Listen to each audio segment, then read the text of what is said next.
Bismillah, teman-teman.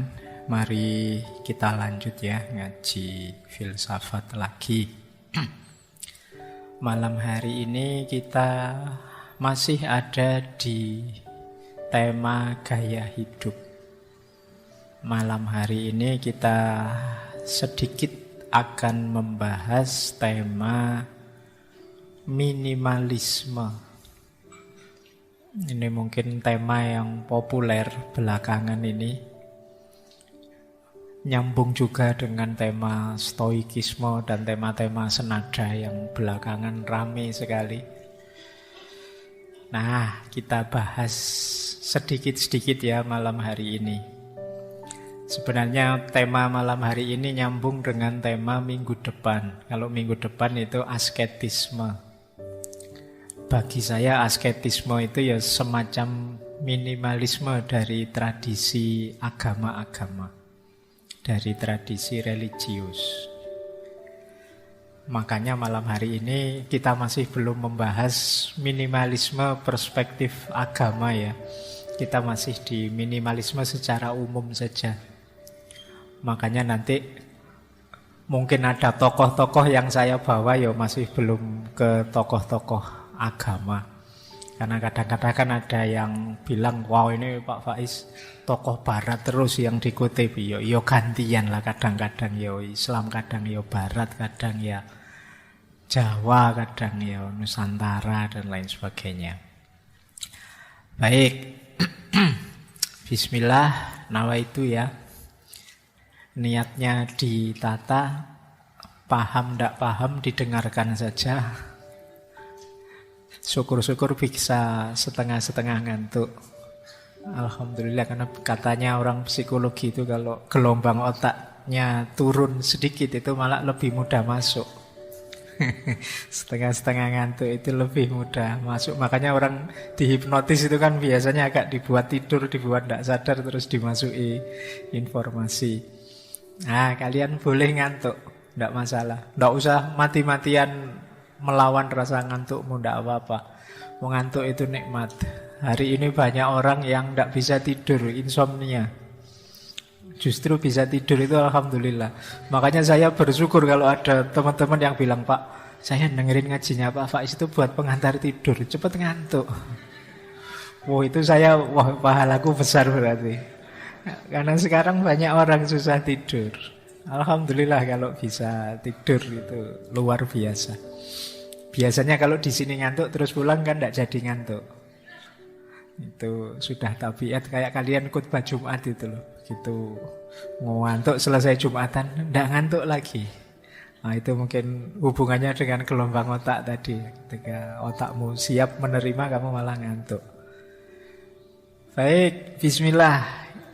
Hari ini banyak buku-buku yang membahas minimalisme dan diterjemah dalam bahasa Indonesia.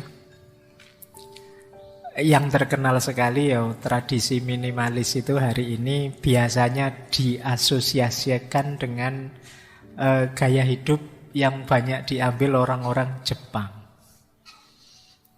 Tapi nanti kita lihat ya filosofinya. Jadi mungkin saya tidak banyak bahas teknis detailnya bagaimana menata ruang tamu, ruang tidur dan lain sebagainya. Tapi kita bahas sisi-sisi filosofisnya. Bagaimana sih filosofi minimalisme itu? Kenapa kok kita perlu mempertimbangkan gaya hidup minimalis ini? Kenapa kok tidak hedon saja atau heroisme saja? Kenapa kok harus minimalis? Baik, bismillah. Ini kita awali dari definisi ya. Kalau definisi ini saya ambil dari dua buku. Yang pertama Joshua Becker, yang kedua Fumio Sasaki. Yang pertama dari buku Becoming Minimalist, dia mendefinisikan minimalis adalah tentang mendapatkan apa yang membuat kita bahagia dan menghilangkan segala yang memalingkan kita dari hal tersebut. Jadi gaya hidup minimalis itu fokus pada yang hakiki membuat kita bahagia. Menghindar dari yang mendistraksi kita, yang tidak penting. Baik itu pikiran, baik itu barang, apapun itu yang sekiranya tidak terlalu relate dengan hakikat hidup kita yang kita anggap membahagiakan, ya kita singkirkan. Nah, nanti hakikatnya itu. Kita ini kan hari ini banyak sekali, rame sekali hidup kita. Ada banyak sekali hal, ada banyak sekali distraksi yang memalingkan kita, yang membuat kita lupa hal-hal yang penting. Boleh dicek sekali-sekali. Sering saya sarankan, ayo teman-teman coba cek ya WA-mu hari ini. Di grup-grupmu lah terutama. Coba dicek berapa persen percakapan serius, produktif, berapa persen yang iseng saja. Berapa persen yang isinya cuma meme-meme, isinya cuma emoticon tidak jelas itu.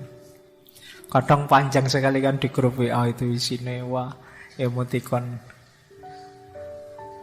Kalau dihapus denda, nanti bawahnya denda juga tidak apa-apa asal bahagia. Nanti bawahnya lagi panjang sekali. Sering sekali kita gitu. Dan itu bisa tiap hari kita begitu. Nah, ini salah satu contoh saja betapa dalam hidup kita ini sering sekali waktu terbuang atau kita fokus pada sesuatu yang ini sebenarnya tidak terlalu penting.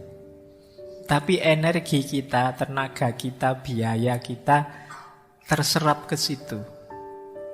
Oke, maka kata Joshua Becker tadi, minimalis itu fokus pada yang hakiki membahagiakan dan meninggalkan yang memalingkan kita jauh dari hal tersebut.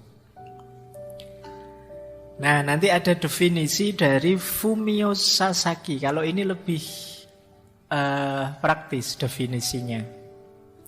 Minimalisme adalah gaya hidup yang berarti kita mengurangi barang yang kita miliki sampai pada tingkat paling minimum dan memberi kita kesempatan untuk merenungi arti bahagia. Jadi biasanya kan yang tadi mendistraksi kita itu menghabiskan energi, tenaga, biaya, itu kan banyak barang-barang di sekeliling kita yang tidak penting. Ya karena kita miliki, akhirnya ya mau tidak mau harus kita urusi. Nah, dari situ terus waktu kita banyak tersita, tenaga kita banyak tersita, energi kita banyak tersita. Gaya hidup minimalis itu mengurangi itu semua.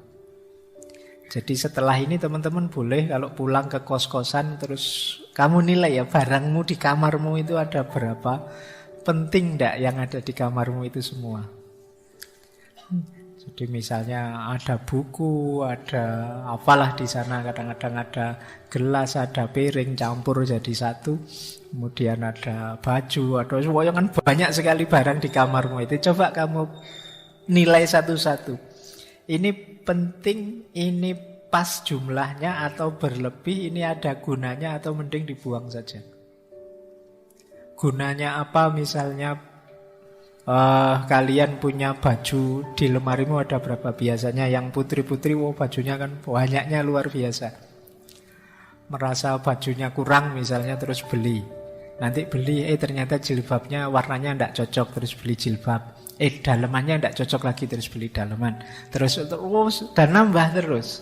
Apalagi kalau ada flash sale itu ya. Kadang kamu tidak butuh, terus jadi seolah-olah butuh. Akhirnya numpuk semua di kamarmu. Karena memiliki, akhirnya kan habis energi untuk ngomong barang-barang yang kamu miliki. Nah, tiap hari repot dengan nyuci, nyetrika, membersihkan, dan lain sebagainya. Nah, ini salah satu contoh betapa hidup kita ini banyak berlebih tidak efektif. Disinilah muncul pandangan gaya hidup minimalis. Jadi seorang minimalis itu orang yang benar-benar tahu apa yang penting bagi dirinya. Dan yang penting itu yang dipertahankan. Yang tidak penting, tidak eman-eman dilepaskan. Kadang-kadang kita itu kan emosional.